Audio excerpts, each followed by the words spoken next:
నిజంగా దేవుడి దగ్గరికి వెళ్ళే దేవుడి దగ్గరికి వెళ్ళే కార్యక్రమాన్ని కూడా అడ్డుకునే మనస్తత్వం బహుశా నా రాజకీయ జీవితంలో నేను ఎప్పుడు చూడలే. దేవుడి దగ్గరికి దర్శనం చేసుకునేదానికి వెళ్తాము అని అంటే కూడా అడ్డుకునేందుకు ప్రయత్నం చేస్తూ అడుగులు వేస్తూ ఉన్న పరిస్థితులు బహుశా ఎప్పుడూ కూడా జరిగి ఉండదు. దేశంలో కూడా ఎప్పుడు బహుశా జరిగి ఉండదు. రాక్షస రాజ్యం అనేది ఇదే. ఆశ్చర్యం ఏమిటంటే తెలుసా, ఈ మాదిరిగా వైఎస్ఆర్సీపీకి సంబంధించిన కార్పొరేటర్లకు, ఈ మాదిరిగా వైఎస్ఆర్సీపీకి సంబంధించిన నాయకులకు, ఈ మాదిరిగా వైఎస్ఆర్సీపీకి సంబంధించిన అనేక మంది శ్రేణులకు ఈ మాదిరిగా నోటీసులు ఇవ్వడం,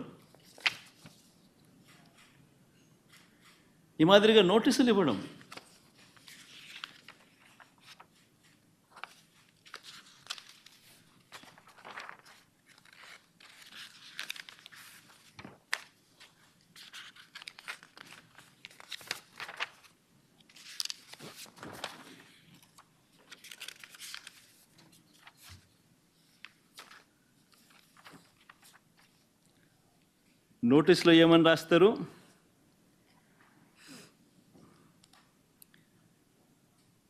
మాజీ ముఖ్యమంత్రి సభ్యులు వైఎస్ జగన్మోహన్ రెడ్డి గారు తిరుమల తిరుపతి సందర్శన ఉన్నందున సదరు కార్యక్రమానికి అనుమతి లేనందున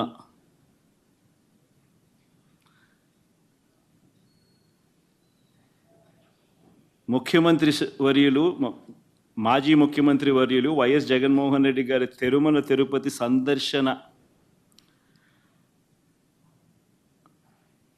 సందర్శనకు సదరు కార్యక్రమానికి అనుమతి లేనందున మీ ఆధ్వర్యంలో కార్యకర్తలతో మరియు మీ సొంత వాహనాలలో బయలుదేరి తిరుపతికి చేరుకొని వారు నిర్వహించే కార్యక్రమంలో పాల్గొంటారని సమాచారం.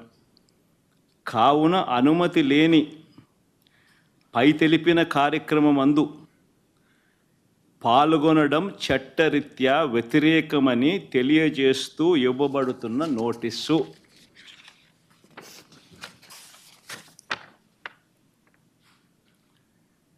ఒక రాష్ట్ర మాజీ ముఖ్యమంత్రి జగన్మోహన్ రెడ్డి అనే వ్యక్తి,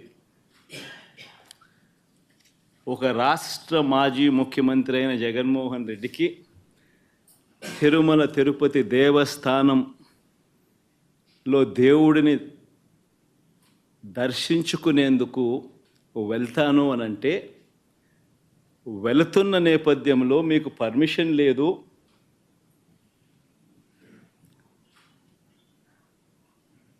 ఆ కార్యక్రమంలో ఎవరు పాలుపంచుకున్నా మీ అందరినీ అరెస్ట్ చేస్తాము అని గుడికి పోవడానికి పోతా ఉంటే నోటీసులు ఇస్తూ ఉన్నారు. నిజంగా ఆలోచన చేయమని అడుగుతా ఉన్నా. ఏ ప్రపంచంలో ఉండం? రాక్షస రాజ్యం కాదా ఇదని అడుగుతా ఉన్నా.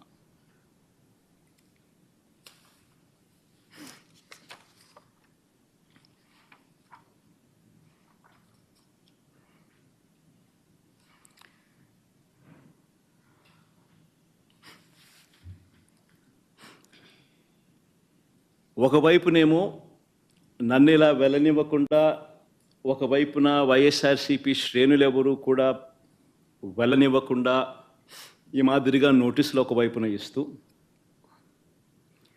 మరోవైపున టీవీలలో చూస్తే ఆశ్చర్యకరమైన విషయాలు, చుట్టుపక్కల రాష్ట్రాల నుంచి కూడా బీజేపీ వాళ్ళని తప్పిస్తున్నారు. మరి బీజేపీ పై వాళ్ళకు తెలుసో తెలీదో నాకైతే తెలియదు, కానీ చుట్టుపక్కల వాళ్ళ దగ్గర నుంచి కూడా బీజేపీ వాళ్ళని కూడా అక్కడికి రప్పిస్తున్నారు. కొన్ని వేల మంది పోలీసులు అక్కడ మోహరించినట్టుగా చూపిస్తూ ఉన్నారు. నేను అడుగుతా ఉన్నా,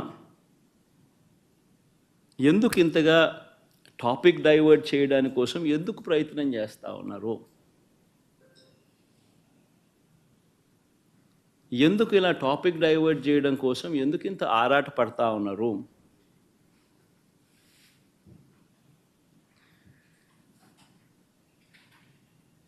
గమనించినట్లయితే తిరుపతి లడ్డూల విషయంలో తాను చెప్పినవన్నీ, చంద్రబాబు చెప్పినవన్నీ అబద్ధాలు అని ఒక్కొక్కటిగా రుజువవుతూ కనిపిస్తూ ఉన్నాయి.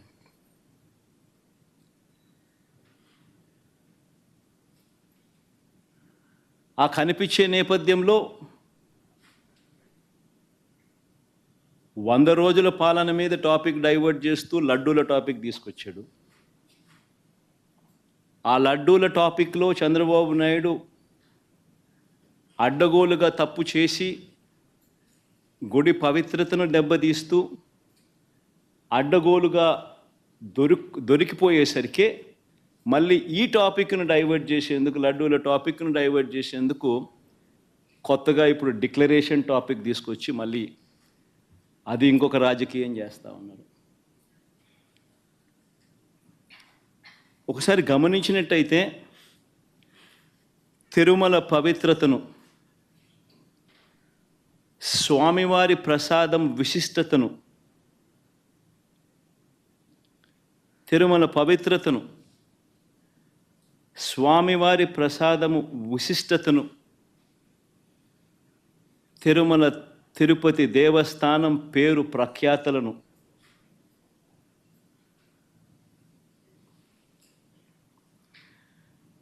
రాజకీయ దుర్బుద్ధితో, ఐ రిపీట్ దిస్ వర్డ్, రాజకీయ దుర్బుద్ధితో,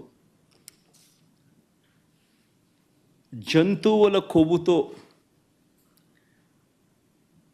లడ్లు తయారీ అయినట్టుగా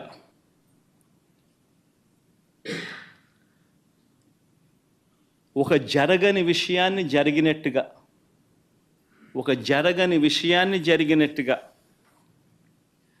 ఆ కల్తీ ప్రసాదాన్ని భక్తులు తిన్నట్టుగా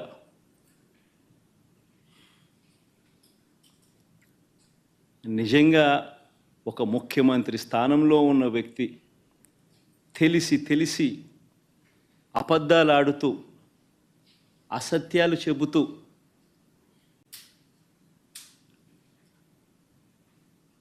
స్వామివారి పేరు ప్రఖ్యాతలను,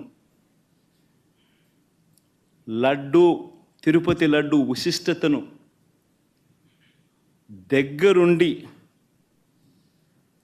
దగ్గరుండి అపవిత్రం చేసే కార్యక్రమం సాక్షాత్తు ఒక ముఖ్యమంత్రి చేస్తూ ఉంటే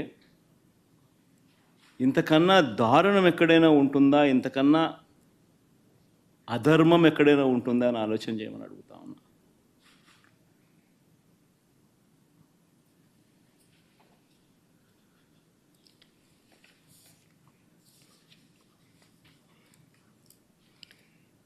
ఒకసారి వీటికి సంబంధించిన విషయాలు మరొక్కసారి పునరుద్ఘాటిస్తా. ఏ రకంగా చంద్రబాబు నాయుడు గారు అనే వ్యక్తి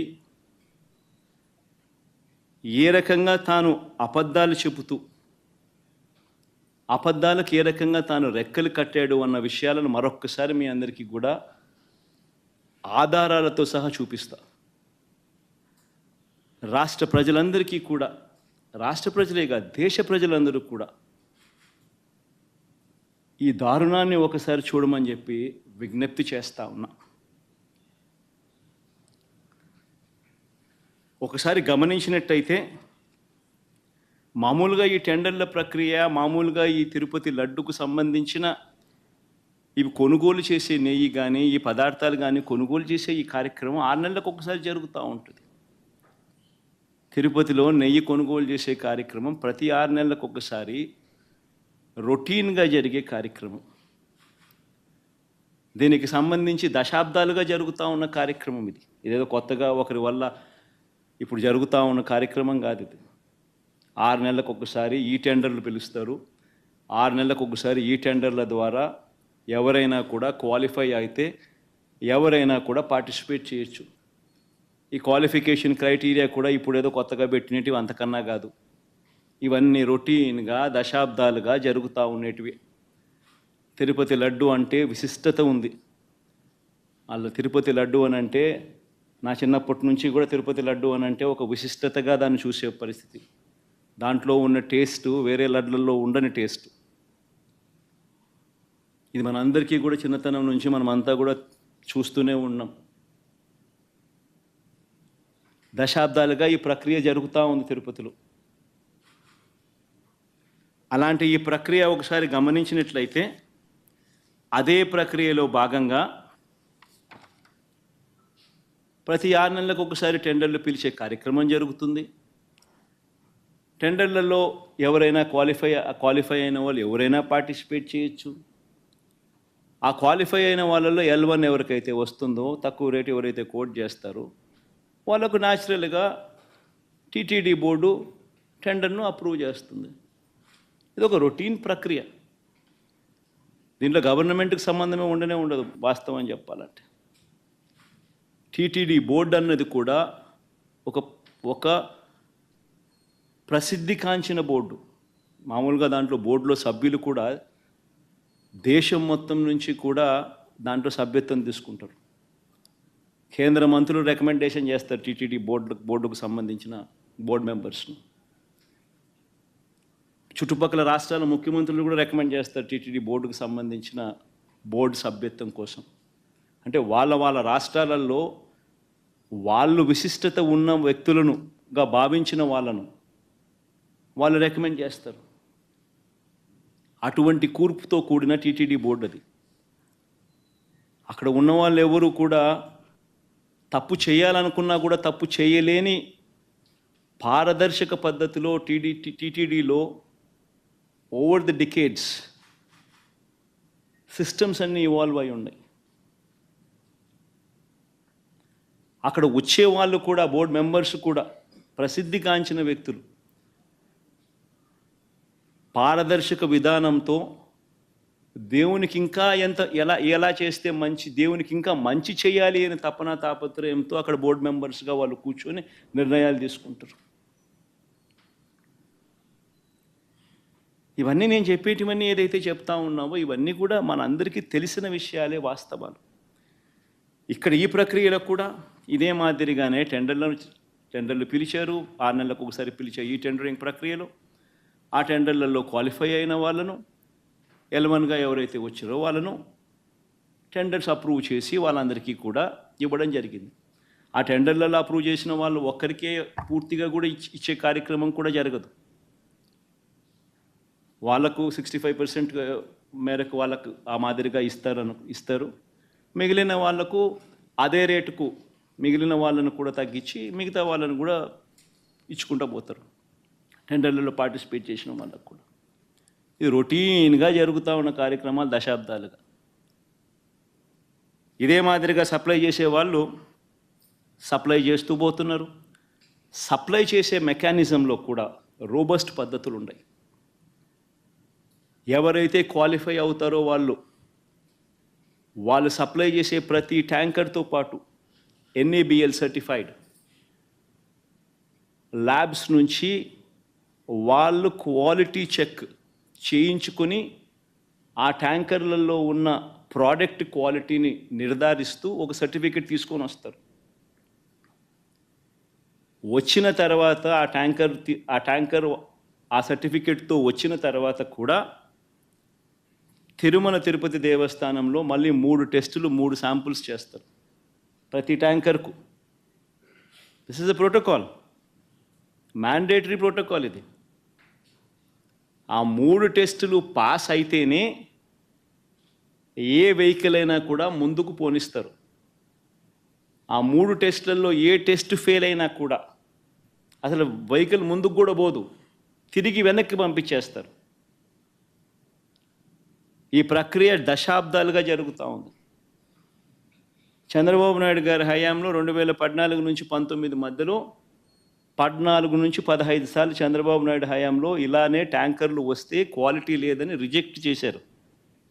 వెనక్కి పంపించారు 14 నుంచి 15 సార్లు.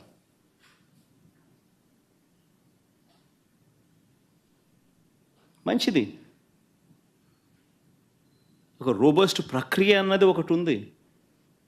తప్పులు ఎవడైనా చేయాలనుకుంటే తప్పులు చేసే అవకాశం లేని ఒక గొప్ప ప్రక్రియ ఒకటి తిరుపతిలో ప్రాక్టీస్లో ఉంది. సిమిలర్గా 2019 నుంచి 24 మధ్య వైఎస్ఆర్సీపీ రెజ్యూమ్లో కూడా 18 సార్లు ఇదే మాదిరిగానే రిజెక్ట్ చేసి వెనక్కి పంపించారు. ఇవి నేను చెప్పినటివన్నీ కూడా అక్షర సత్యాలు. ఒక గొప్ప ప్రాక్టీస్ ఒకటి ఉంది, ఒక గొప్ప ప్రొసీజర్ ఉంది. ఏ కారణాల చేతైనా కూడా, ఏ శాంపుల్ అయినా కూడా, ఏ ట్యాంకర్ అయినా కూడా రిజెక్ట్ అయిపోతే ముందుకు కూడా పోదు, వెనక్కి పంపించేస్తారు. మరి అలాంటి పరిస్థితి ఇక్కడ కూడా జరిగింది. చంద్రబాబు నాయుడు గారు ముఖ్యమంత్రి అయిన తర్వాత ఈ టెండర్లలో సప్లై స్టార్ట్ అయింది. ఇప్పుడు వీళ్ళు టీటీడీ బోర్డు కూడా వీళ్ళైతే ఏదైతే ఫైనలైజ్ చేసినారో ఆ బోర్డు ఫైనలైజ్ చేసిన, అప్రూవ్ చేసిన వాళ్ళు ఎప్పటి నుంచి సప్లై చేశారు? జూన్ 12వ తారీఖు నుంచి వాళ్ళు సప్లై చేశారు. అంటే అప్పటికి చంద్రబాబు నాయుడు గారి ప్రభుత్వం వచ్చింది. వచ్చిన తర్వాత ఈ సప్లైలు మొదలయ్యాయి. మొదలైన ఈ సప్లైలలో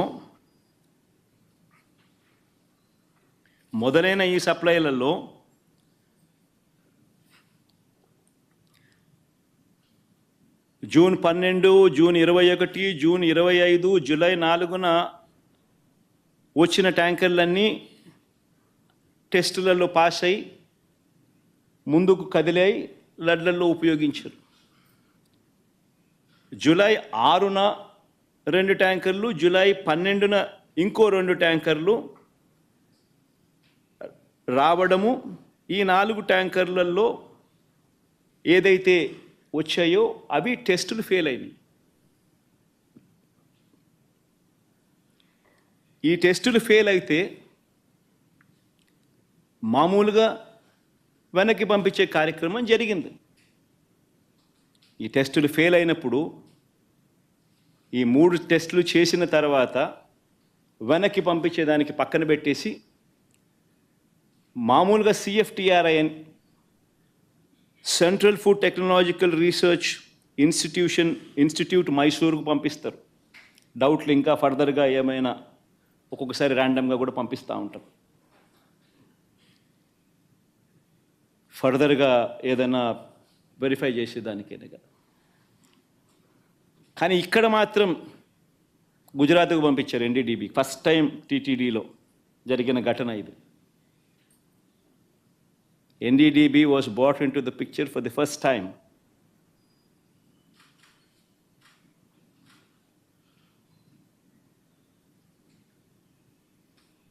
ఇప్పుడు గుజరాత్కు ఫస్ట్ టైం పంపించారు NDDB రిపోర్ట్. NDDB రిపోర్టుకు పంపిస్తే NDDB రిపోర్టు జూలై 23న వాళ్ళు శాంపుల్ వాళ్ళు ఈ టెస్ట్ రిపోర్ట్ పంపించినారు రిజెక్ట్ చేస్తూ. ఈ శాంపుల్స్ ఈ ట్యాంకర్లు ఏదైతే ఉన్నాయో వెనక్కి వెళ్ళిపోయాయి. రిజెక్ట్ చేయబడ్డారు. జూలై 23న రిపోర్ట్ వచ్చింది. TTD ఈవో వారికి పర్మిషన్ కూడా ఇవ్వలేదు. అవి వెనక్కి పంపించేశారు. ఇవే విషయాలు వెనక్కి పంపించినట్టుగా ఆ కంపెనీ వాళ్ళకు షోకాస్ నోటీసులు కూడా ఇచ్చారు.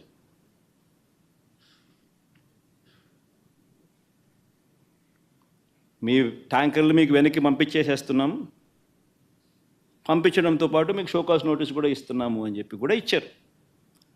సో నేను అడుగుతా ఉన్నా, వాడని మెటీరియల్, వాడని నెయ్యి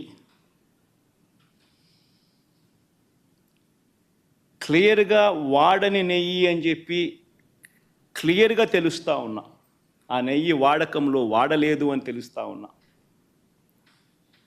చంద్రబాబు నాయుడు గారు ఉద్దేశపూర్వకంగా ఎందుకు ఆ నెయ్యి వాడారు అని 2 నెలల తర్వాత సెప్టెంబర్ 18వ తారీఖున ఎందుకు అన్నాడు?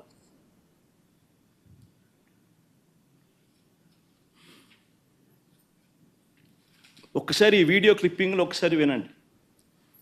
జూలై 23వ తారీఖున అప్పటి ఈఓ, అంటే చంద్రబాబు నాయుడు గారి హయాంలో ఆయనే నియమించిన ఐఏఎస్ ఆఫీసర్ ఈఓ, ఆయన మాటలను ఒక్కసారి వినండి. 23వ తారీఖునే ఆయన అన్న మాటలు. సౌండ్ పెట్టుమా, సౌండ్ పెట్టి మొదటి నుంచి ప్లే చేయమా.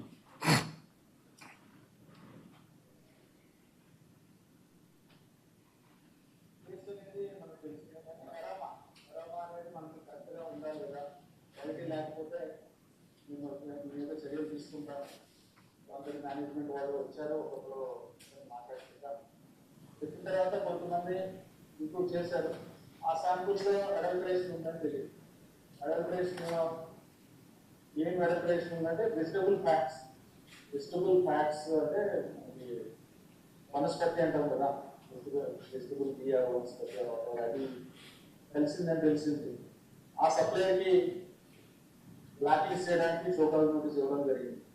ఈ టెండర్ ట్యాంకర్స్ కూడా 2 ట్యాంకర్స్ ఉన్నాయి. ఆ 2 ట్యాంకర్స్ కూడా రిజెక్ట్ చేయడం జరిగింది. ఆ 2 ట్యాంకర్లను కూడా రిజెక్ట్ చేయడం జరిగింది. షోకాజ్ నోటీస్ ఇవ్వడం జరిగింది. వనస్పతి ఆయిల్ అడల్టరేషన్ చేసినారని కూడా ఆయన అన్నాడు.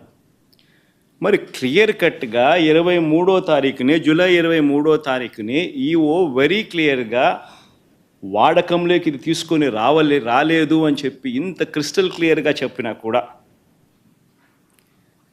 2 నెలల తర్వాత సెప్టెంబర్ 18వ తారీఖున చంద్రబాబు నాయుడు గారు అనే వ్యక్తి అన్నీ తెలిసి తాను ఏ రకంగా అబద్ధాలు ఆడాడో వినండి ఒకసారి. దగ్గర పెట్టే ప్రసాదం అపవిత్రం చేసే విధంగా ఓసారి బాధేస్తుంది.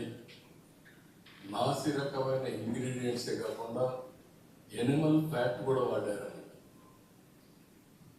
ఏది గీకు బదులు.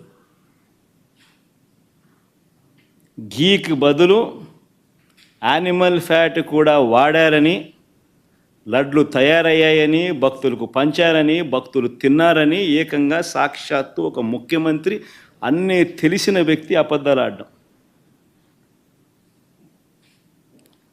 మళ్ళీ సెప్టెంబర్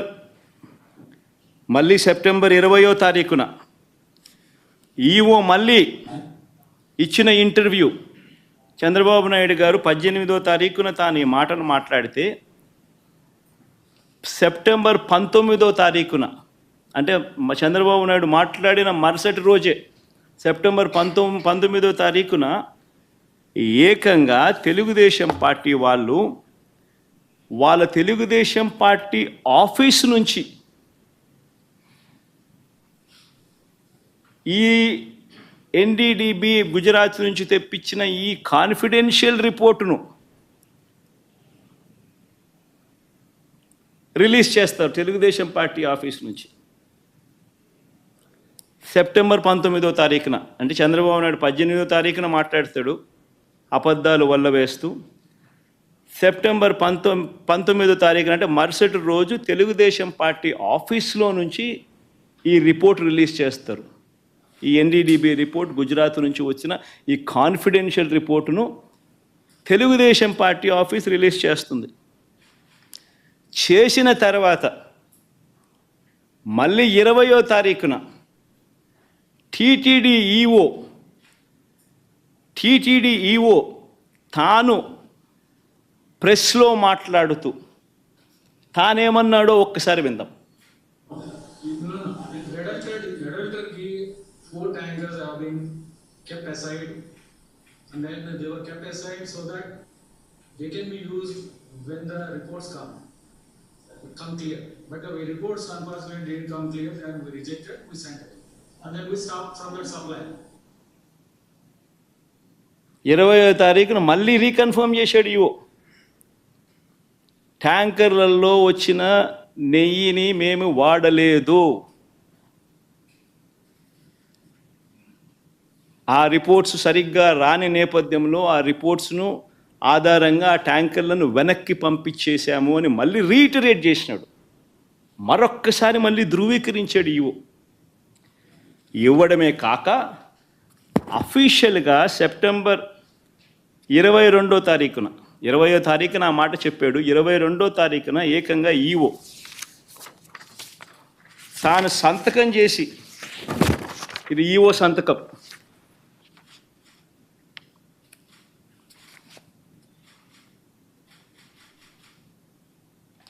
తాను సంతకం చేసి గవర్నమెంట్కు రిపోర్ట్ ఇచ్చాడు సెప్టెంబర్ 22వ తారీఖున.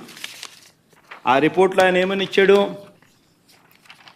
ఎక్కువ చదవనులే, క్లుప్తంగా చెప్తాను.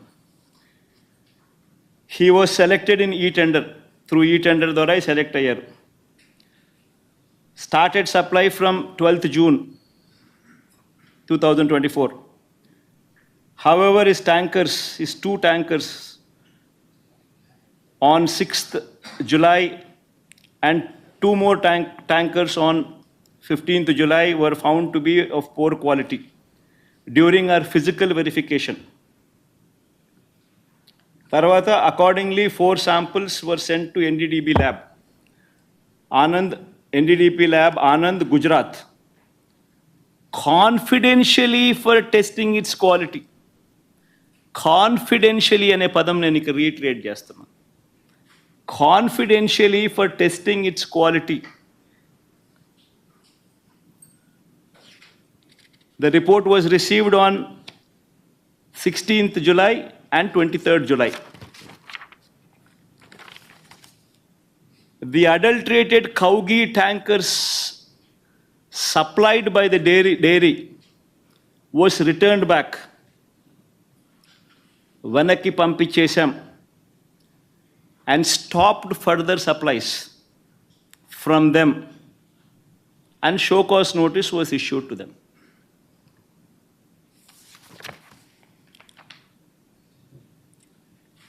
నేను అడుగుతా ఉన్నా, confidential report Telugu Desam party office September 19వ తారీఖున 2 నెలల తర్వాత తెలుగుదేశం పార్టీ ఆఫీస్ నుంచి రిలీజ్ చేస్తారు.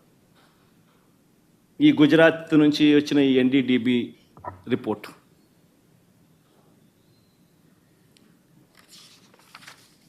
నేను అడుగుతా ఉన్నా, ఇవన్నీ తెలిసిన తర్వాత కూడా సెప్టెంబర్ 22వ తారీఖున ఈఓ ఈ రిపోర్ట్ ఇచ్చిన తర్వాత కూడా సెప్టెంబర్ 22వ తారీఖున చంద్రబాబు నాయుడు ప్రెస్ స్టేట్మెంట్, అది కూడా ఒకసారి వినండి. ఇక్కడికి వచ్చినప్పుడు 4 ట్యాంకర్స్, అప్పటికే 4 ట్యాంకర్స్ వచ్చేసి దాన్ని వాడారు.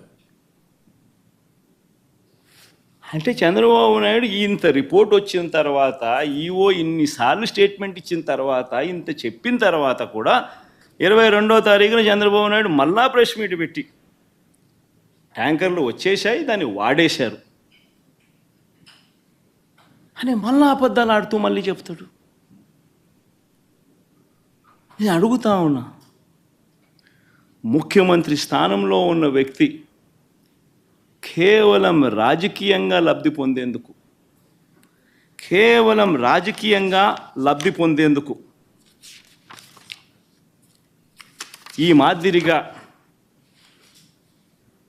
స్వామివారి ప్రసాదం విశిష్టతను, తిరుమల తిరుపతి దేవస్థానం ప్రతిష్టను, వెంకటేశ్వర స్వామి ప్రసాదానికి సంబంధించిన పేరు ప్రఖ్యాతలను ఈ మాదిరిగా అబద్ధాలతో తగ్గించడం, కుట్రపూరితంగా అబద్ధాలతో తగ్గించడం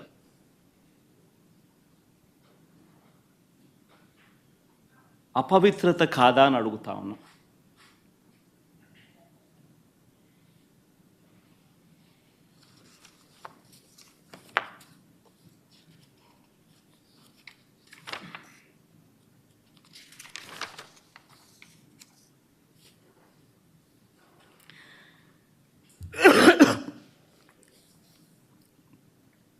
NDDB రిపోర్ట్ ఉందమ్మా?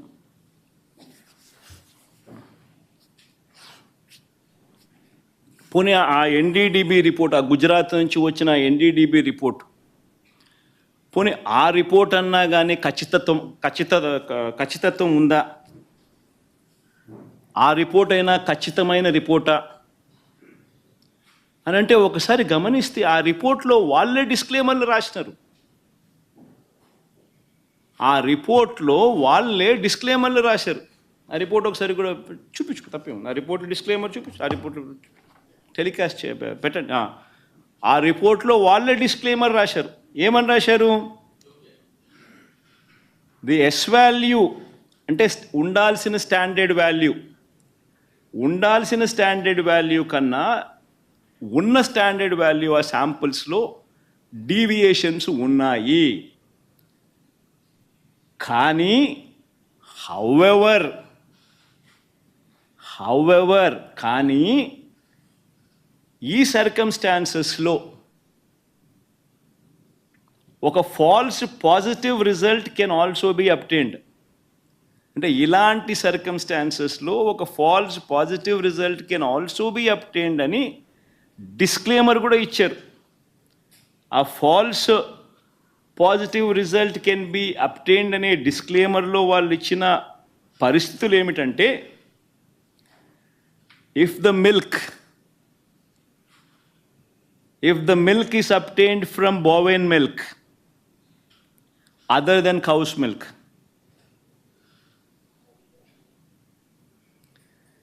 if the milk is obtained from cows which received an exceptionally high feeding of pure vegetable oils such as repressed oil, cotton or palm oil, etc.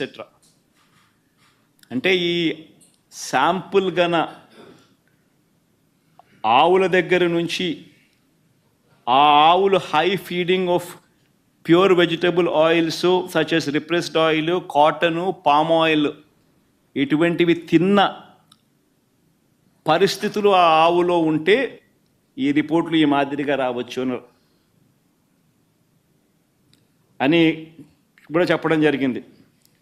Are ఇటువంటి రిపోర్టు ఏదైనా cow suffering from serious under feeding, అంటే ఒక ఆవు under ఫీడింగ్లో ఉన్నప్పుడు, సరిగ్గా తిండి తిననప్పుడు, ఆ ఆవులో నుంచి పాలు తీసినప్పుడు కూడా ఇలాంటి రిజల్ట్సే వస్తాయంట.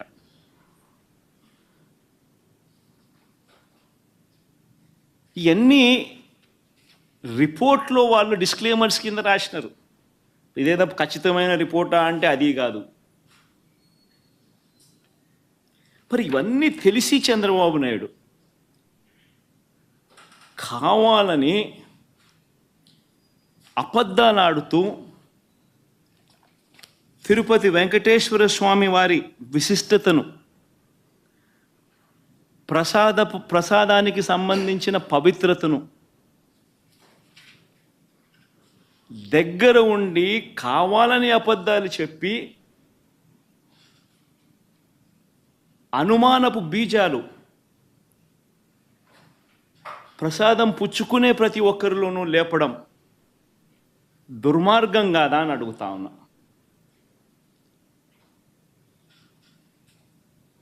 అపవిత్రం కాదా అని అడుగుతా ఉన్నా.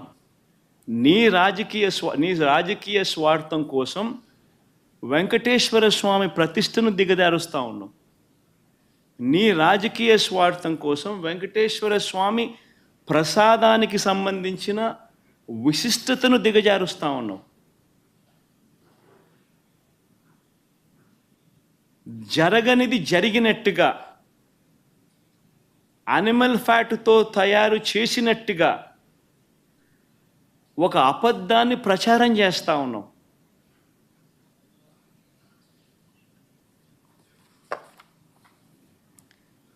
ధర్మమేనా అని అడుగుతా ఉన్నా. మరోవైపు ఇంకా ఇలా అబద్ధాలు రోజుకు ఒక్కొక్క అబద్ధాన్ని ప్రమోట్ చేస్తారు. ఈ మధ్యకాలంలోనే ఇంకొక అబద్ధాలను వీళ్ళు ప్రమోట్ చేస్తూ నందిని బ్రాండ్ను కూడా వాడడం లేదని అంటాడు. కేఎంఎఫ్ పక్కన కర్ణాటక మిల్క్ ఫెడరేషన్ వారి నందిని బ్రాండ్ అని. నేను అడుగుతాను, 2015 నుంచి 2019 చంద్రబాబు నాయుడు గారి హయాంలో 2015 నుంచి 2018 అక్టోబర్ దాకా నందిని బ్రాండ్ ఎందుకు లేదు? చంద్రబాబు నాయుడు గారు కొనుగోలు చేసిన 6 నెలలకు ఒకసారి పిలిచిన టెండర్ల ప్రక్రియలో ఎందుకు లేదు?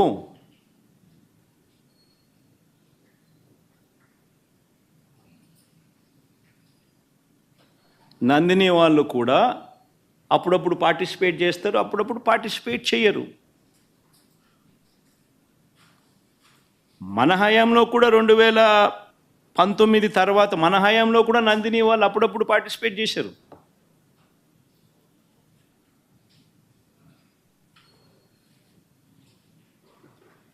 రేటు ఇంకోటి అంటాడు, 320 రూపాయలకి నెయ్యి ఎట్టు వస్తుందని. ఇంకా ఆశ్చర్యకరమైన విషయం అండి, నాకు అర్థం కాల. చంద్రబాబు నాయుడు గారి హయాంలో 2015 నుంచి 19 వాళ్ళు ప్రొక్యూర్ చేశారు కదా నెయ్యిని, టెండర్లు పిలిచి ఇదే మాదిరిగానే ఈ టెండర్ల ద్వారా పిలిచారు, ప్రొక్యూర్ చేశారు కదా. ఏ రేటుకు ప్రొక్యూర్ చేసినారు? అదే క్వాలిటీ నెయ్యే కదా ఇప్పుడు కూడా. అప్పుడు అదే క్వాలిటీ, ఇప్పుడు అదే క్వాలిటీ. దశాబ్దాలుగా నెయ్యి క్వాలిటీ అదే, కొత్తగా మారింది ఏమీ లేదు. అవే ఆవులు, అవే డైరీలు, అవే ఆవులు, అవే పాలు, అవే నెయ్యి, అదే క్వాలిటీ. ఆ క్వాలిటీ ఉంటే తీసుకుంటారు, లేకపోతే తీసుకోరు. చంద్రబాబు నాయుడు హయాంలో నెయ్యి ఏ రేటుకు కొన్నారు?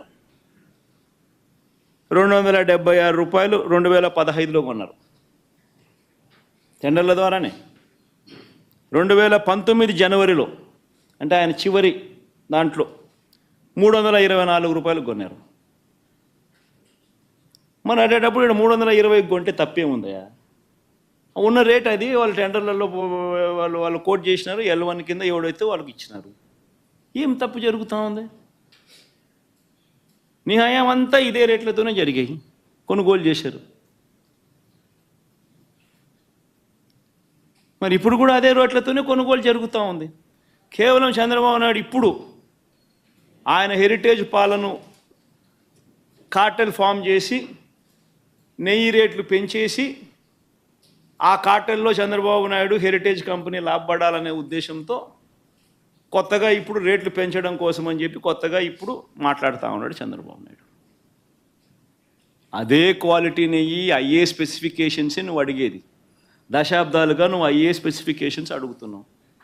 అవే స్పెసిఫికేషన్స్ అప్పుడు అడుగుతున్నావు, అవే స్పెసిఫికేషన్స్ ఇప్పుడు అడుగుతున్నావు. అదే క్వాలిటీ అప్పుడు అడుగుతున్నావు, అదే క్వాలిటీ ఇప్పుడు అడుగుతున్నావు.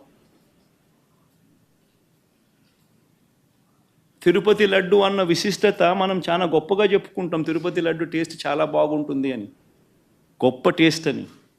మన అదే క్వాలిటీ టేస్ట్, అదే నెయ్యి, అదే క్వాలిటీ, అదే టేస్ట్. అప్పుడైనా అంతే, ఇప్పుడైనా అంతే, ఎప్పుడైనా అంతే. మరి ఈ మాదిరిగా అబద్ధాలు ఆడటం ఎంత మటుకు ధర్మం?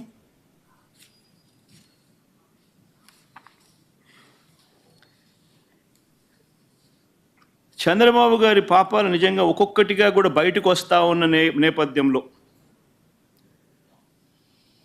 ప్రజలందరూ కూడా చంద్రబాబు నాయుడు గారిని వేలెత్తి చూపించే కార్యక్రమం జరుగుతూ ఉన్న నేపథ్యంలో చంద్రబాబు నాయుడు గారు ఈ మధ్యకాలంలోనే లడ్డూ టాపిక్లో చంద్రబాబు గారు ఎప్పుడైతే ఈ మాదిరిగా చంద్రబాబు నాయుడు గారు ప్రజలు చంద్రబాబు నాయుడు గారు చేసిన తప్పును ఎప్పుడైతే తప్పులు పట్టడం మొదలుపెట్టారో, ప్రజలకు ఎప్పుడైతే వాస్తవాలు తెలియడం మొదలెట్టాయో, అప్పుడు ఈ పెద్ద మనిషి ఏం చేస్తాడు? టాపిక్ డైవర్ట్ చేయడం చేస్తూ ఏమంటాడు? టాపిక్ డైవర్ట్ చేయడం కోసం ఏమంటాడు? డిక్లరేషన్ సర్టిఫికేట్ అంటే. ఇప్పుడు నిజంగా ఆశ్చర్యం కాదా? జగన్ ఏమన్నా కొత్తనా? రాజశేఖర రెడ్డి గారు ఏమన్నా కొత్తనా? నా మతం ఏమిటని తెలియదా ఎవరికైనా ఆంధ్ర రాష్ట్రంలో కానీ దేశంలో కానీ? నా కులం ఏమిటి అని చెప్పి ఎవరికి తెలియదా రాష్ట్రంలో కానీ దేశంలో కానీ? రాజశేఖర రెడ్డి గారు 5 సంవత్సరాలు ముఖ్యమంత్రిగా ప్రతి సంవత్సరం బ్రహ్మోత్సవాలకు వస్త్రాలు నాన్నగారే సమర్పించారు. నాన్నగారు కొడుకునే కదా నేను. నేను కూడా తిరుపతికి ఎన్నోసార్లు పోయా కదా ఇంతకుముందు కూడా, ముఖ్యమంత్రి కాకమునుపు. అంతెందుకు నా పాదయాత్ర మొదలెట్టేటప్పుడు వెంకటేశ్వర స్వామి ఆశీస్సులు తీసుకొని మొదలెట్టా. నా పాదయాత్ర అయిపోయిన తర్వాత నేరుగా తిరుపతికి వెళ్ళి కాలినడకన కొండెక్కా. తిరుపతికి వెళ్ళి కాలినడకన కొండెక్కి వెంకటేశ్వర స్వామి దర్శనం చేసుకుని తర్వాతనే ఇంటికి పోయా. నా పాదయాత్ర అయిపోయిన తర్వాత, నా 3648 కిలోమీటర్లు నా పాదయాత్ర అయిపోయిన తర్వాత. ఇవన్నీ తెలియవా రాష్ట్ర ప్రజలకు? మన అప్పుడు చంద్రబాబు నాయుడు గారు ప్రభుత్వమే కదా అప్పుడు ఉండింది. అప్పుడు నేను ప్రతిపక్ష నాయకుడినే కదా అప్పుడు. మన ఆయన కళ్ళ ముందరనే కదా వెళ్ళింది, తిరుపతి కొండెక్కింది 2 సార్లు. మళ్ళీ దాని తర్వాత నేను ముఖ్యమంత్రి అయినా 5 సంవత్సరాలు తిరుపతి బ్రహ్మోత్సవాలకు దగ్గరుండి వస్త్రాలు నేనే సమర్పించా. వస్త్రాలను నెత్తిన పెట్టుకుని మోసుకుంటూ వెళ్ళి వెంకటేశ్వర స్వామి మీద భక్తి శ్రద్ధలు చూపిస్తూ వెంకటేశ్వర స్వామికి బట్టలు సమర్పించడం జరిగింది. నేను అడుగుతా ఉన్నా, ఫస్ట్ టైం ఎవడన్నా పోతా ఉన్నప్పుడు నువ్వేదో ఇట్లా మాటలు మాట్లాడినా అర్థం ఉంది. 10 సార్లు 11 సార్లు పోయిన తర్వాత ఈరోజు నేను తిరుమల తిరుపతి దేవస్థానానికి నేను పోతానంటే నేను అడ్డుకుంటూ ఈ మాదిరిగా నువ్వు నోటీసులు ఇస్తూ ఈ మాదిరిగా తిరుమల తిరుపతి దేవస్థానానికి నేను పోకూడదు అని చెప్పి ఈ మాదిరిగా నోటీసులు ఇస్తూ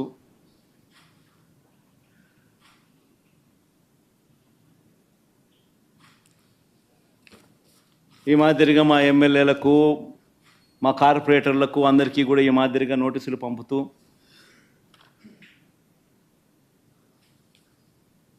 నేను అడుగుతా ఉన్నా, ఒక రాష్ట్ర ముఖ్యమంత్రిగా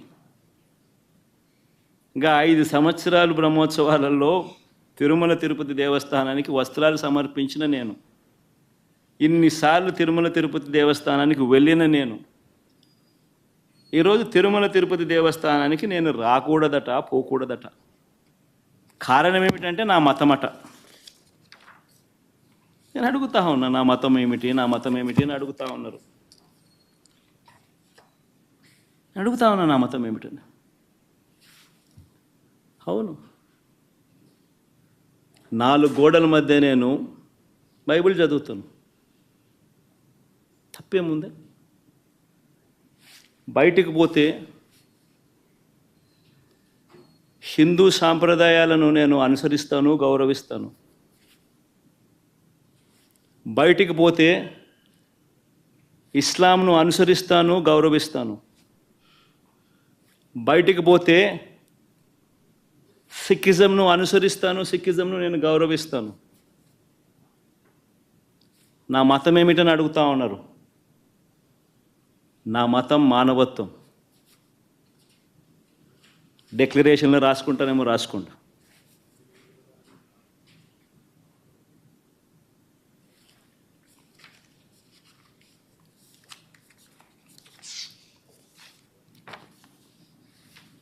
భారతదేశం కాన్స్టిట్యూషన్ నేను ఒకసారి చదువుతా. According to the preamble, India is a sovereign, socialist, secular, democratic republic. Secular అనే పదానికి అర్థం తెలుసని అడుగుతా ఉన్నా. గుడికి పోయే వ్యక్తిని నువ్వు ఏ మతము అని అడుగుతా ఉన్నావు. ఏ మతము అని చెప్పకపోతే గుడిలోకి ఎంటర్ కాకూడదు అని అంటా ఉన్నావు. సెక్యులర్ దేశం అని చెప్పి చెప్పుకుంటా ఉన్నాం. ఒక ముఖ్యమంత్రిగా పరిపాలన చేసిన వ్యక్తి పరిస్థితి ఇది అయితే ఇక ఆ దళితుల పరిస్థితి ఏమిటి? గుళ్ళలే పోగలుగుతారా? పోయే పరిస్థితి ఉందా? పోనిస్తారా? రానిస్తారా? ఏం చేస్తూ ఉండు? నిజంగా రాజకీయాల్లో మతం పేరుతో రాజకీయాలు చేయడం ఎంత దౌర్భాగ్యమో నేను ఇదే బీజేపీ పార్టీని కూడా అడుగుతా ఉన్నా. బీజేపీ పార్టీ గొప్పగా చెప్పుకుంటుంది హిందూయిజానికి హిందూయిజానికి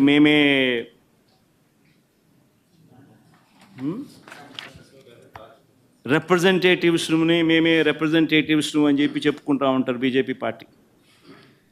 నేను ఇదే బీజేపీ పార్టీని అడుగుతా ఉన్నా, మీ కళ్ళ ఎదుటే అయ్యా బీజేపీ పార్టీ మిమ్మల్ని అడుగుతా ఉన్నా, ఈరోజు మీ కళ్ళ ఎదుటే మీ ఎన్డీఏ కూటమిలో భాగంగా ఉన్న వ్యక్తే తిరుపతిలో వెంకటేశ్వర స్వామి విశిష్టతను, తిరుపతి లడ్డు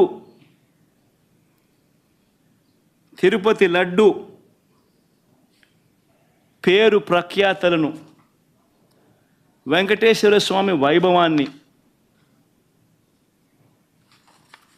దగ్గరుండి అబద్ధాలు చెబుతూ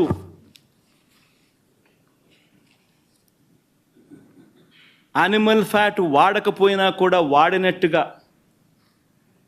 లడ్డూలు తయారైనట్టుగా ఇన్ని ఆధారాలతో సహా రుజువు అవుతా ఉన్నా కూడా అబద్ధాలతో దుష్ప్రచారం చేసి తిరుమల తిరుపతి వెంకటేశ్వర స్వామిని అపవిత్రం చేసిన ఈ చంద్రబాబు నాయుడు గారిని ఎందుకు మీరు మందలించలేకపోతా ఉన్నారు? ఎందుకు మీరు వెనకేసుకొని వస్తూ ఉన్నారు? హిందూయిజంకు మీరే టార్చ్ బేరర్స్ అని చెప్పుకుంటారు. అంటే మీ వాళ్ళు ఏం చేసినా కానీ పర్వాలే, మిగిలిన వాళ్ళు ఏం చేసినా కూడా తప్పే. ఇదెక్కడ హిందూయిజం? ఆలోచన చేయమని అడుగుతా ఉన్నా. ఈ సో కాల్డ్ హిందూయిజానికి టార్చ్ బేరర్స్గా చెప్పుకుంటా ఉన్న వీళ్ళందరినీ కూడా ఆలోచన చేయమని అడుగుతా ఉన్నా. నిజంగా హిందూయిజం అంటే ఏమిటి అని అంటే మానవత్వం చూపేదే హిందూయిజం. మానవత్వం చూపలేని వాళ్ళు ఎవరూ కూడా నేను మంచి హిందువునని కూడా చెప్పుకునే కార్యక్రమం చేయలేరు.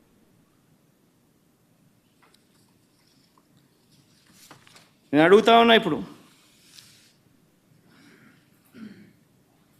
ఈరోజు చంద్రబాబు నాయుడే తప్పు చేస్తాడు, చంద్రబాబు నాయుడే సిట్టు వేస్తాడు. ఇది ఎక్కడి ధర్మమో నాకు అర్థం కావడంలో. ఆయన చెప్పు చేతుల్లో ఉన్న అధికారులతో సిట్ అంటాడు. నేను చెప్పినటువన్నీ కూడా నీకు ఆధారాలతో సహా చూపించా. వాళ్ళ ఈఓ ఐఏఎస్ ఆఫీసర్ వాళ్ళ నియామకం చేసిన ఈఓ అన్న మాటలు, జరిగిన వాస్తవాలు ఏమిటి అని చెప్పి కళ్ళకు కనిపించే విధంగా చెప్పడం జరిగింది. మరి ఇన్ని తప్పులు చేస్తూ ఉన్నా కూడా హిందూ ధర్మం మీద ఈ మాదిరిగా దుష్ప్రచారాలు చేస్తూ రాజకీయాల కోసం హిందూ ధర్మాన్ని వాడుకునే కుతంత్రాలు చేస్తూ ఈ మాదిరిగా రాజకీయాలు చేయడం కరెక్టేనా?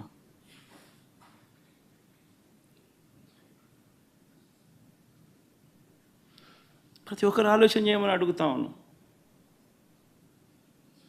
నన్ను గుడికి పంపించకపోయినా కానీ చంద్రబాబు నాయుడు చేసిన పాపాన్ని రాష్ట్ర ప్రజల మీద పడకుండా ఉండేందుకు, వైఎస్ఆర్సీపీని ప్రేమించే ప్రతి అభిమానికి చెప్తా ఉన్నా, రాష్ట్రం మీద అభిమానం ఉన్న ప్రతి ఒక్కరికి కూడా చెప్తా ఉన్నా, మీ నియోజకవర్గాలలో, మీ ప్రాంతాల్లో, మీ గ్రామాలలో మీరు అక్కడి గుళ్ళల్లోకి వెళ్ళి మీరు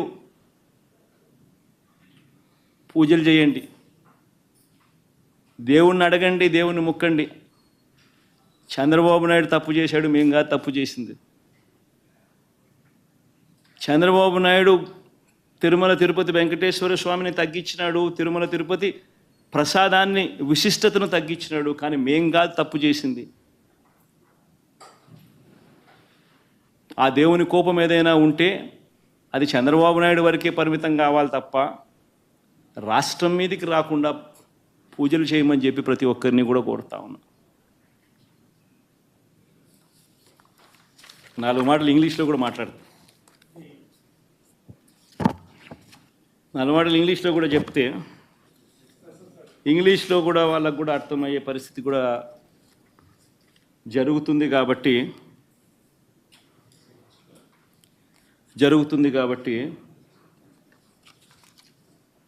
ఇంగ్లీష్లో కూడా ఒకసారి ఈ మాటలన్నీ కూడా జరిగినటువన్నీ కూడా జరగాల్సినటువన్నీ కూడా తెలియాల్సిన అవసరం ఉంది కాబట్టి చెప్తా.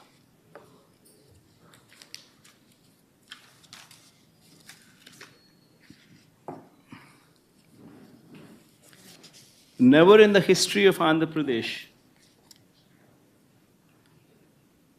probably never in the history of this country, probably, we have ever witnessed such a situation where you actually have a situation where if somebody were to visit a temple, people have been barred from visiting temple.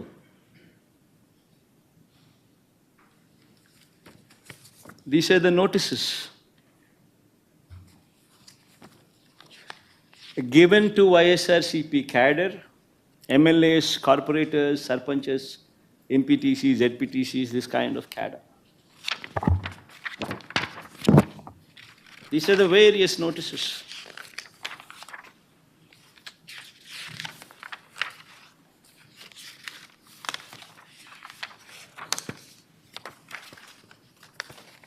Coming out from various districts.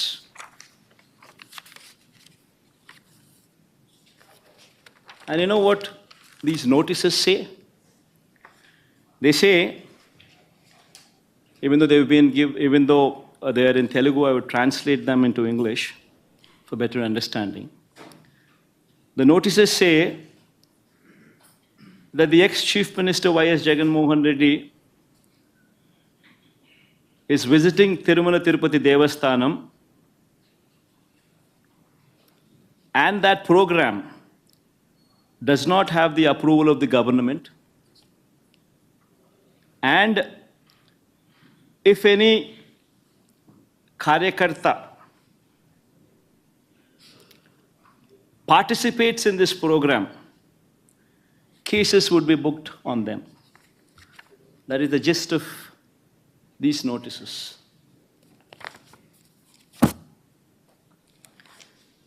And such kind of notices were given to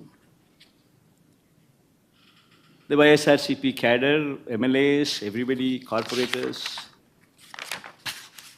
by cops.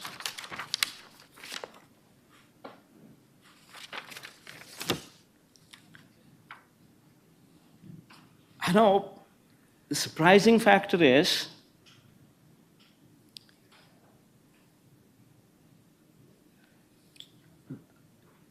an ex-chief minister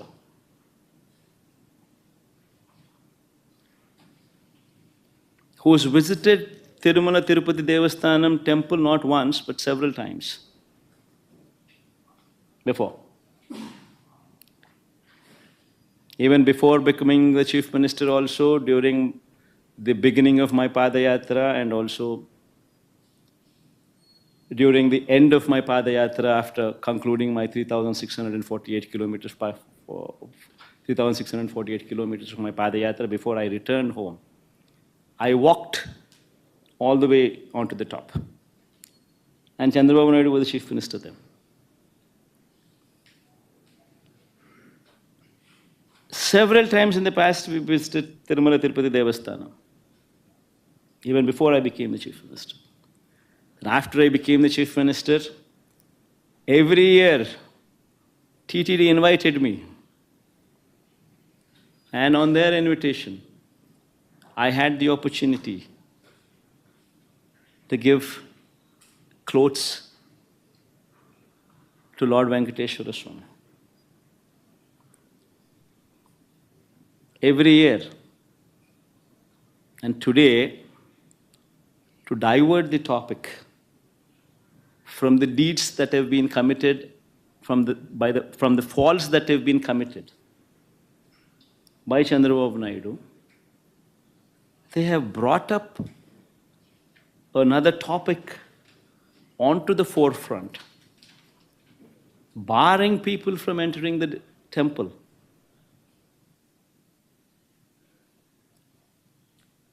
In fact, I'd like to say I like everybody to notice these aspects. I like everybody to see these aspects. What happened during the so-called controversy on laddus? Tirumala Tirupati Devasthanam reputation has been lowered by Chandrababu Naidu.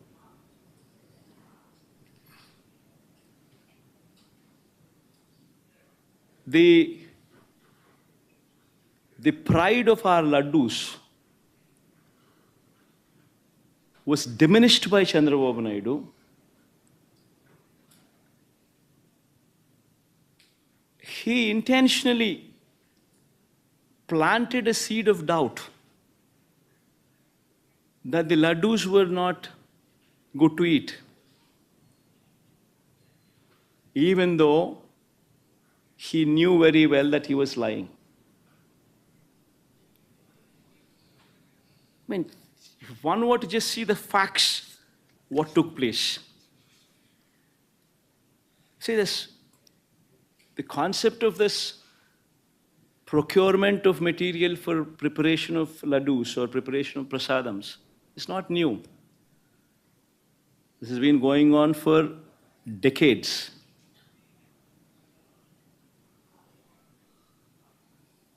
Tirumala Tirupati Devasthanam board is a very pristine board. You have people from all walks of life, from different states who are board members. In fact, to get a membership onto the board, you actually have recommendations from central ministers. You have recommendations from the neighboring state chief ministers. Such is the esteemness of this board. Such is the pristine of this board. And these board members work there in a very transparent manner, with the only intent to ensure that whatever they do it for the good of the temple. With that motto in mind, they work. And as far as these tenders are concerned, it's a routine process. Every 6 months, procurement of tender happens. Procurement of these materials to prepare the prasadams or laddus is a routine practice. The government does not get involved. It's an autonomous body. It's the board which takes the decisions. The conditions which are applicable for anybody to be participating in these tenders are also not new. They've been in existence also for decades. The quality of the material, what is asked for, is also been the same for decades. It's a routine process. And during the course of this routine process, which takes place every 6 months, e-tenders have been called for. And based on the e-tenders, people who've quoted L1, people who've quoted the least, people who qualify, people who've participated, people who've quoted the least, automatically gets the tender. And that is approved by the board. This is the normal routine practice. And just not, the process doesn't just stop there. The process is that after they get the tender, it's not just one company alone who once again is going to be participating for the whole of it. The other participants also get 35% of the quota if they were to match the price. So all these people supply ghee and these kind of materials whatsoever are required. Every 6 months during this course of the tendering process. The process just doesn't stop there. The process is, after they are qualified and given the work order, these people are supposed to supply material, and every tanker that they bring in should be accompanied by NABL approved lab certificates, reiterating the quality of the material that they brought in. It doesn't once again just stop there that they bringing in a certificate which is approved by NABL. After the tanker reaches TTD, Tirumala Tirupati Devasthanam, accompanied with this certificate, after that, the TTD conducts 3 tests. They conduct 3 tests for every tanker. Even if one test were to fail out of the 3, the material is rejected. The tanker is not permitted to go ahead. Forget about the commodities being used in the preparation of laddus or prasadams. It is not even permitted to enter. It is rejected. This is a robust practice which is in existence for decades. Even during the regime of Chandrababu Naidu also, 14 times during 2014 to 19, 14 to 15 times tankers were rejected and sent back. And during our regime, during 2019 to 24 also, 18 times the tankers were rejected and sent back. In fact, this is something to be boasting about, that such is the robust practice which is in prevalence.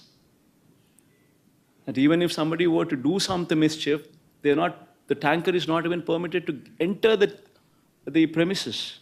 It is rejected even before it goes that far. That is the practice in Tirumala Tirupati Devasthanam. Such is the robustness of the testing practice which is prevalent there. And we should be boasting about such practices. Rather than that, rather than boasting, what did Chandrababu Naidu do? What did this Chief Minister do? I will just play 3 clippings. What happened during the course, one should understand. 10 days have been called. 10 days, the material was supplied. On June 12th, the first material which is reached Tirupati was on June 12th. June 12th, by then Chief Minister, who was the Chief Minister by then? June 4th itself, the results came out. June 12th, it was Chandrababu Naidu's regime which was in prevalent. And the first container, the first tanker came on June 12th. June 12th, 21st, 25th, July 4th, whatever the tankers have come, they all passed through the tests. Good for everybody. They passed through all the 3 tests and then they were permitted to go in. Then again on July 6th and July 12th, 4 more tankers came in which did not pass the test conducted, which did not pass these 3 tests, which were 3 tests conducted on every tanker, and they were rejected. They were not permitted to go inside. While this is the reality of the case, that the material was not even consumed, it was sent back because they have failed the test. What did Chandrababu Naidu do? On July 6th and July 12th, the 4 tankers which came in, which did not pass the test and which was sent back because they did not pass the test. This was reiterated by the Tirupati EO, who is an IAS officer posted by Chandrababu Naidu himself in his regime. And what did he say? See, these reports, which were rejected in 3 tests, which were rejected because they did not pass these 3 tests, were sent to NDDB, Gujarat. This NDDB Gujarat lab also came into the picture for the first time. Usually TTD does not, over the decades, never sent their sample all the way to Gujarat. Usually the samples are sent to CFTRI, which is Central Food Technological Research Institute, Mysore. But for some strange reason, first time, NDDB Gujarat was brought into the picture. Fine. On 6th and 12th, when these tankers came and when they were rejected, these samples were once again sent to NDDB. On July 17th, then July 23rd and 17th, they also received, July 23rd, they also received the results. While the tankers were never permitted to go inside, they were rejected. Now, while this is the reality that the tankers were not permitted to go in, the tankers were rejected, and a show cause notice was issued to the supplier that these tankers have been rejected and sent back, along with a show cause notice. While this is the reality, what happened during the course? On 23rd July itself, the EO of TTD confirmed this information to the media. I'll just play that tape. Aspect ఏంటంటే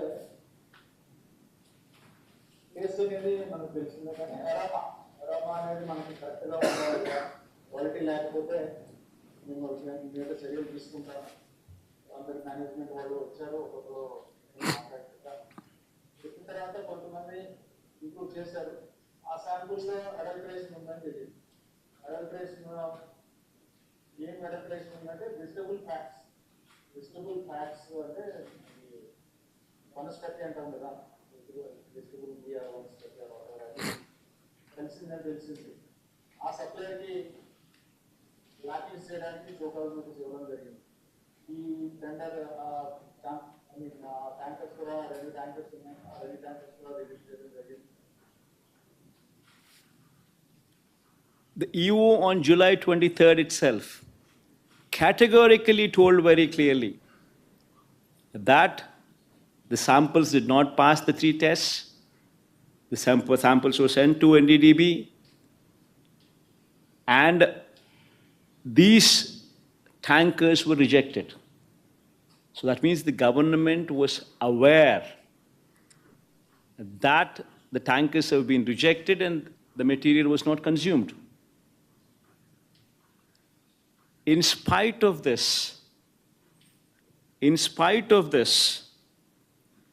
on September 18th, that is 2 months later, Chandrababu Naidu makes an intentional statement misleading the facts. Now, what does he say? దేవుని దగ్గర పెట్టే ప్రసాదం అపవిత్రం చేసే విధంగా పాటిస్తుంది. నాసి రకమైన ఇంగ్రీడియంట్సే కాకుండా ఎనిమల్ ఫ్యాట్ కూడా వాడారని. ఏది వీగు బదులు. This man, Chandrababu Naidu, knowing very well that the material has been rejected, it did not even enter the premises of the TTD, yet this man carelessly, or rather intentionally, lies, spreads misinformation, says that this material was consumed and it had animal fat in it. Now, what happens after that? After September 18th, September 19th, the so-called confidential report from Gujarat, the NDDB report, the so-called confidential report from NDDB Gujarat is released from Telugu Desam Party office on September 19th.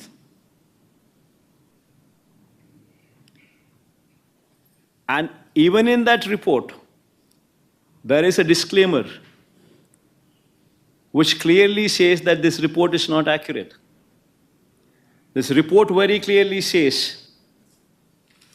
that these are the S values, these are the standard values, and these are the deviations. However, these deviations could have taken place because of various factors such as these. That is the disclaimer. And in these disclaimers, they very clearly say that if at all the cow's milk is obtained from an exceptionally high feeding of pure vegetable oils, such as repressed oil, cotton, or palm oil, such deviation in S values could take place. If at all a sample is collected from cows suffering from serious underfeeding, also you will see deviations in S values. Also, you would find deviations if this milk is obtained from bovine milk other than cow's milk. And so on and so forth are the disclaimers which clearly say that these reasons could all be a part for the S value deviations. And Chandrababu Naidu, knowing very well, in spite of this report, in spite of these disclaimers, in spite of the fact, knowing very well that this, irrespective of all these things, because this ghee did not pass through the 3 tests, was not even permitted to enter the TTD premises, and it was not consumed. Knowing very well, yet September 18th he makes a statement intentionally lying. September 19th his Telugu Desam Party office releases this so-called confidential data, so-called confidential report from Telugu Desam Party's office. Then on September 20th, the TTD EO, once again a government official IAS officer appointed by Chandrababu Naidu himself as TTD EO, once again addresses the press. And what does he say in that press? No. In Red ghee, 4 tankers have been kept aside, and then they were kept aside so that they can be used when the reports come clear. But the reports unfortunately didn't come clear, and we rejected, we sent it. And then we stopped from that supply. So the EO very categorically, once again on 20th, says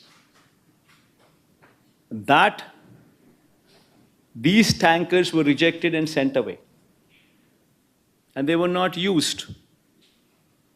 And on 22nd, the TTD EO himself also gives a letter, his report, his findings to the state government. This is the TTD EO signature down beneath. And in that report, what does he say? He says few important things. He says he was selected through e-tender, started supplying from 12th June. However, his 2 tankers on 6th July and 2 more tankers on 15th July were found to be of poor quality during physical verification. Accordingly, all the 4 samples were sent to NDDB lab, Anand, Gujarat, confidentially, I repeat this word confidentially for testing its quality. Confidentially. Then he further goes on to say, the adulterated cow ghee tanker supplied by the dairy was returned back and stopped further supplies. And a show cause notice was issued to them.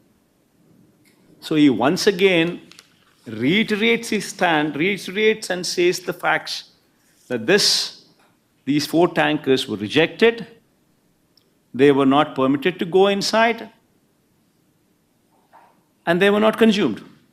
And yet, in spite of this, on September 22nd, once again, Chandrababu Naidu goes ahead and once again lies. ఇక్కడికి వచ్చినప్పుడు 4 tankers, అప్పటికే 4 tankers వచ్చేసాయి, దాన్ని వాడారు. On September 22nd, he once again reiterates his lies and says that this impure ghee was consumed. Now, a chief minister intentionally deviates from facts, knowing very well that these are the facts, deviates from facts, intentionally lies. How is it fair? Bringing down the reputation of our temple, bringing down the reputation of Lord Venkateshwara Swami, bringing down the reputation of our prasadams, of our laddu prasadams. Is that permitted?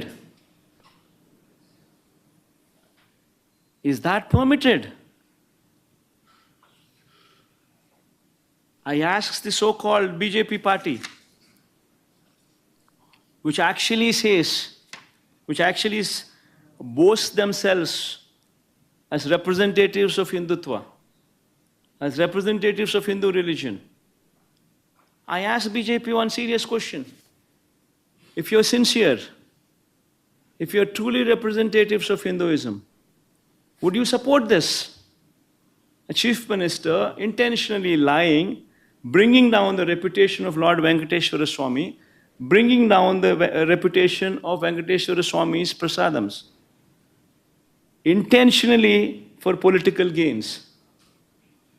If someone, just because they're part of NDA, if they are at liberty to spread these kind of lies, and yet BJP, aware of all these facts, knowing very well that these are the facts, how can the BJP support such a person as Chandrababu Naidu without sending him to prison? If at all the Hindutva values they hold are dear and near and are sincere. If one intentionally brings down the reputation of the temple, how is it that the BJP is sitting silent? Worse, BJP joins the party bandwagon. BJP leaders from Hyderabad also come down to Tirupati. They once again try to deviate this topic from Laddu Prasadams to my declaration.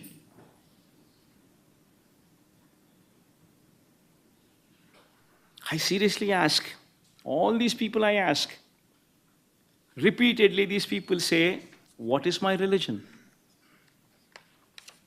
I tell all these people, you want to know my religion? It's not new. Everybody in Andhra Pradesh knows who I am. Everybody in Andhra Pradesh, everybody in this country everybody knows who I am.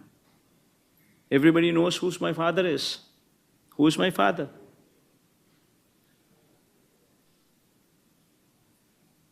Everybody also knows how many times I've been to Tirumala Tirupati Devasthanam. My father gave, in every Brahmotsavu, my father was blessed with the opportunity to present clothes to Lord Venkateshwara Swami, to the temple. 5 years in a row he was blessed with that opportunity. Even before I became the chief minister, several times I had visited Tirumala Tirupati Devasthanam. Even before I had started my Padayatra, I took Lord Venkateshwara Swami's blessings before I started my Padayatra also. And even after my Padayatra, the conclusion, I had actually walked all the way to the top of the mountain, taken his blessings before my Padayatra could conclude.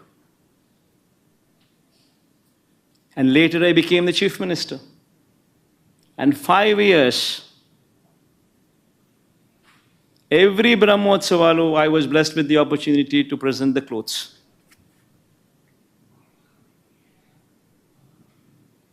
Why is it that my religion was not questioned then?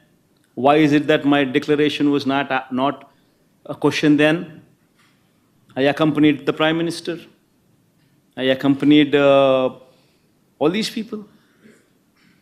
The President. I accompanied the Chief Justice. I accompanied the Prime Minister. Why was it not a question then? I ask one simple question to everybody. In fact, this is the Constitution of India. According to the preamble, India is a sovereign, socialist, secular, democratic republic. This is the Constitution. And I say, what kind of country are we living in? That a person visiting the temple needs to disclose his religion before he is permitted to enter the temple. What kind of secularism is this? What kind of a secular country are we living in? I ask everybody. And if somebody were to ask what my religion is, I once again reiterate to everybody. In between the four walls in my house, I read the Bible. But when I go out of the house, I am a Hindu, I am a Muslim, I am also a Sikh.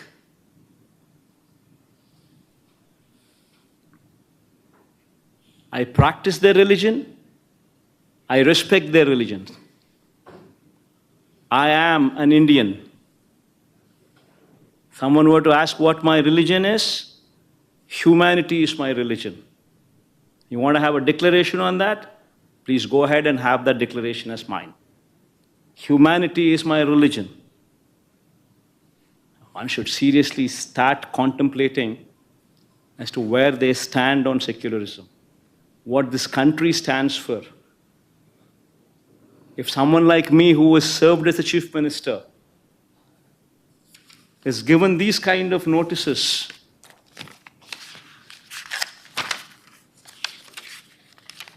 someone like me who's visited Tirupati not once, but at least 10 times before,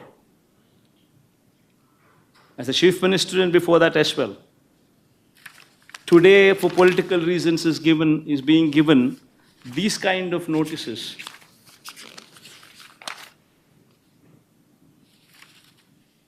Barring somebody from entering the temple. Well, what about the poor? What about the Dalits? Can they enter these temples? What kind of a message are we sending? What is BJP doing about it? Is this what they stand for? Right in front of their eyes, glaring evidence of Chandrababu Naidu misusing his power,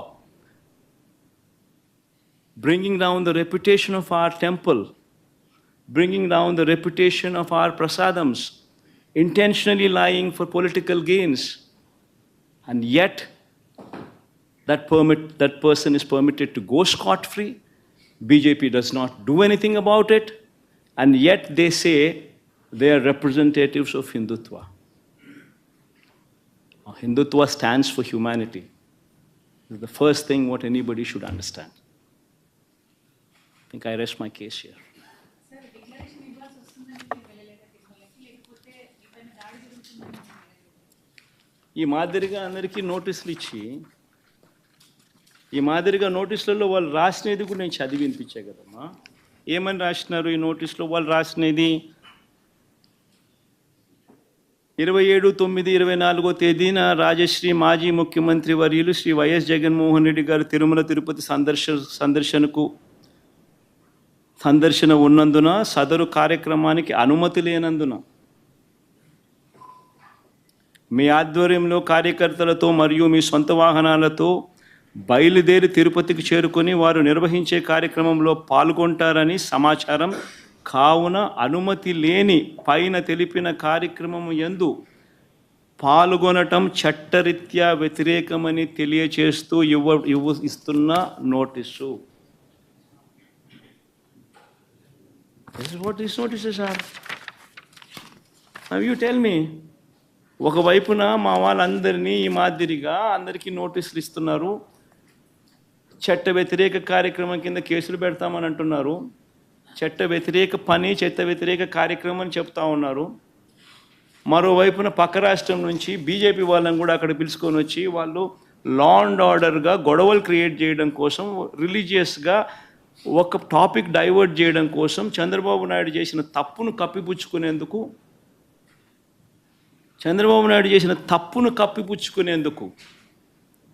topic divert చేసేందుకు, declaration అనే topic ద్వారా రాజకీయంగా topic divert చేసేందుకు, గొడవలు create చేసేందుకు పక్క రాష్ట్రం నుంచి బీజేపీ వాళ్ళని పిలిపిస్తాడు, వైఎస్ఆర్సీపీ వాళ్ళని ఎవరిని రాకుండా చేసే కార్యక్రమం చేస్తున్నాడు, పోలీసులను మోహరిస్తూ ఉన్నాడు. నేను అక్కడికి వెళ్ళి ఈ టాపిక్ డైవర్ట్ అయ్యేట్టుగా చెయ్యడం ఇష్టం లేక, వెంకటేశ్వర స్వామిని ప్రేమించే వ్యక్తిగా, గౌరవించే వ్యక్తిగా టాపిక్ డైవర్ట్ కాకూడదు అనే ఉద్దేశంతో తిరుమల తిరుపతి లడ్డును చంద్రబాబు నాయుడు ఏ రకంగా అగౌరవపరిచినాడు, తిరుమల తిరుపతి వెంకటేశ్వర స్వామిని చంద్రబాబు నాయుడు గారు ఏ రకంగా అబద్ధాలతో అవమానించి అగౌరవపరిచాడో,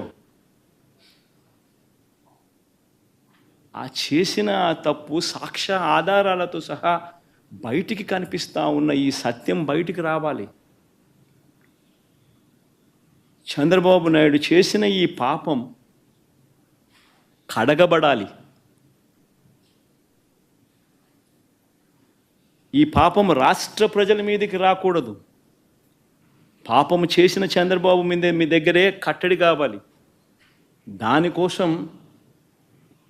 దానికోసం టాపిక్ డైవర్ట్ కాకూడదనే ఉద్దేశంతో నా పర్యటనను పోస్ట్పోన్ చేస్తా ఉన్నాం.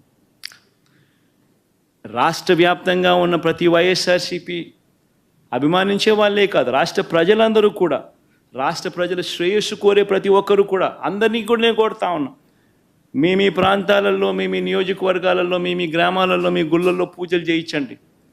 చంద్రబాబు చేసిన ఈ పాపం వల్ల వెంకటేశ్వర స్వామి కోపం వచ్చి రాష్ట్రం మీద చూపించుకోకుండా ఆ కోపం కేవలం చంద్రబాబు మీదకి మాత్రమే చూపించే విధంగా పూజలు చేయండి అని కూడా అందరినీ కూడా అడుగుతా ఉన్నా. సార్, ఇప్పుడు ఎందుకనంటే జరిగినది ఘోర అపచారం. వెంకటేశ్వర స్వామిని పలచన చేస్తూ, వెంకటేశ్వర స్వామి ప్రసాదాన్ని లోకువ చేస్తూ, జరగనది జరిగినట్టుగా, అనిమల్ ఫ్యాట్ వాడనిది వాడినట్టుగా, ఆ లడ్డూలు డిస్ట్రిబ్యూట్ చేసినట్టుగా ఘోరమైన అపఖ్యాతి వెంకటేశ్వర స్వామి గుడికి ఆపాదిస్తూ ఉన్న చంద్రబాబు నాయుడు అబద్ధాలు ఆడుతూ ఇంతటి ఘోరం చేసిన వ్యక్తి, ఈ పాపం కడగబడాలి.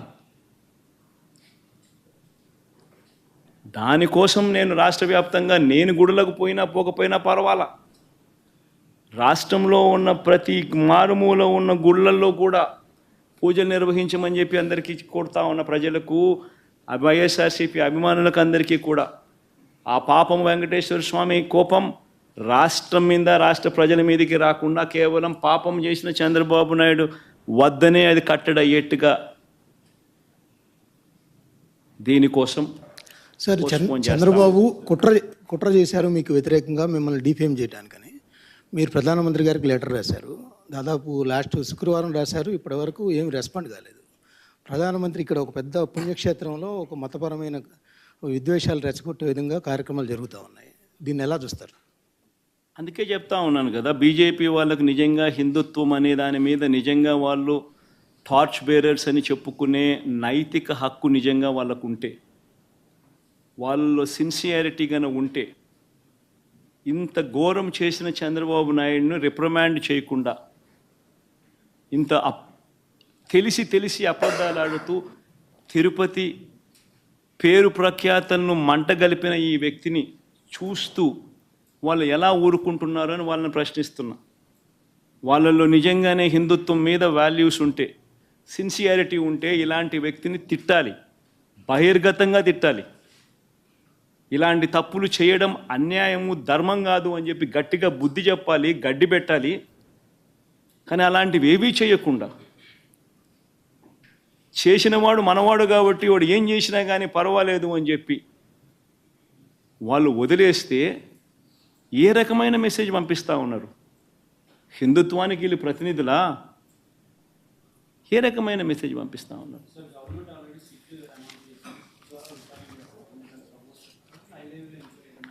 ఇంతకుముందే చెప్పే కదా దుర్గా, అసలు సిట్ అనేది ఏమిటి?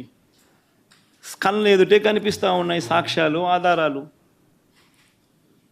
ఆయనే తప్పు చేస్తాడు, ఆయన చేతుల్లో ఉన్న అధికారులతో సిట్టేస్తాడు.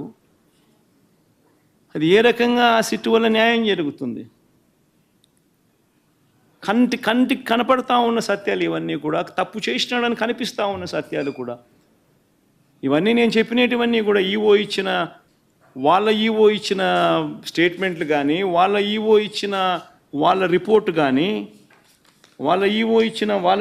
కానీ, ఇవన్నీ ఏంటివి? కళ్ళ ఎదుటే కనిపిస్తూ ఉన్న సాక్ష్యాలు. ఎందుకంటే సిట్ ఏంది, ఇంకోటి ఏంది, మన్నేంది? కంటికి కనపడడం లేదా? చంద్రబాబు నాయుడు అబద్ధం అన్నట్టు, చంద్రబాబు నాయుడు అన్యాయం చేసినట్టు. చంద్రబాబు నాయుడుకి ఇప్పుడు జరగాల్సింది ఏమిటి అని అంటే, ఇలాంటి ఘోరమైన తప్పులు చేయకుండా తిట్టుబడాలి.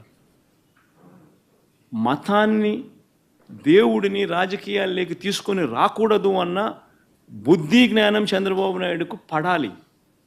అది సుప్రీంకోర్టుల దగ్గర నుంచి పడాలి, ప్రధానమంత్రుల దగ్గర నుంచి పడాలి.